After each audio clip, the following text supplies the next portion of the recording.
Modern slavery goes far beyond women and girls who are forced into prostitution.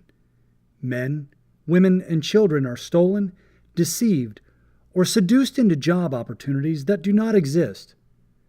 Instead, they become slaves. One of the best ways to quickly understand modern-day slavery is to listen to their stories. I was only 16 years old when I was forced onto that fishing boat. I was told that the job was very easy and that I'd be paid a good wage. But instead, I ended up working 19 hours a day, every day.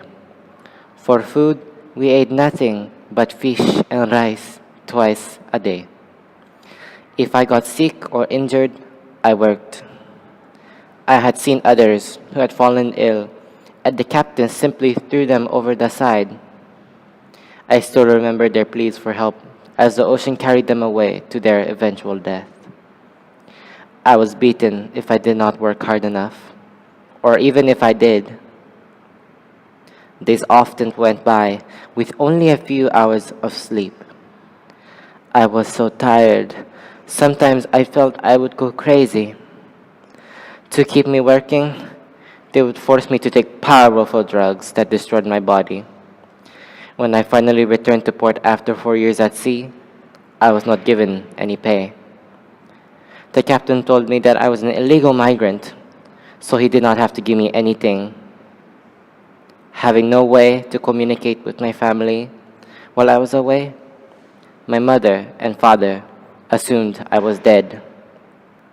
Since they moved away, I don't know where to find them. When I was a slave on that boat, why did no one come to help me? Where was everyone?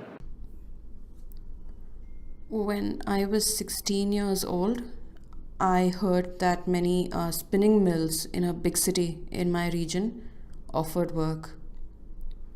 My family was very poor and I wanted to help, so I went there. I didn't know which one had work, so I just chose one. The man who managed the mill said I could have a job. We negotiated a salary of $50 a month. He said that I had to live in the factory site. There was no contract for me to sign, but for me this was a huge amount of money. So I accepted and started working immediately. After working 18 hours a day for the first month, I went to him and I asked for my pay. He smiled and he laughed before saying, "I'm sorry, I forgot to mention to you that it cost me $54 a month to keep you here. And I'm only paying you 50. So you owe me money. Until you pay it back, you cannot leave this place."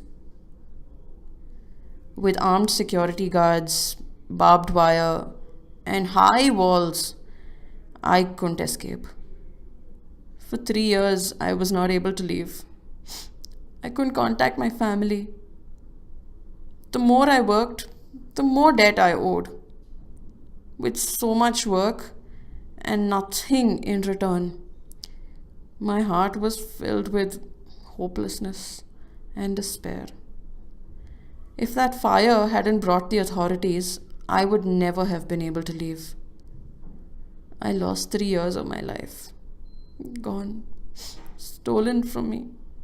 Something I can never get back again.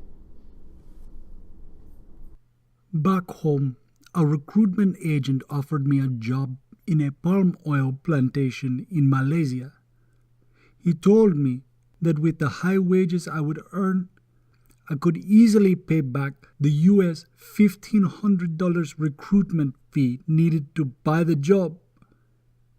While I knew the work was illegal, because I needed the money, I accepted. My nightmare began from the first day of my journey. To get to the plantation, I endured 3 weeks in a crowded boat with little food and water. Once we landed, we spent another week walking through the jungle. I saw people die from heat exhaustion or beatings from the smugglers. After arriving at the plantation, I had to sleep on the warehouse floor. I was forced to work 16 hours a day, 7 days a week, and use dangerous pesticides without any safety equipment. My boss deducted most of my wage for no reason, and I ended up never earning any money. After 7 months, I developed severe respiratory problems that I still have today. When the traffickers realized I was too sick to work, they called my family in and told them, "If you want your son to come home alive, pay us, or we will feed him to the tigers."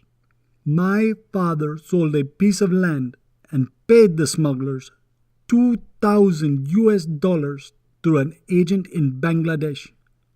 While I managed to get home, my family was left with nothing. If I knew all of this would happen, I never would have left home.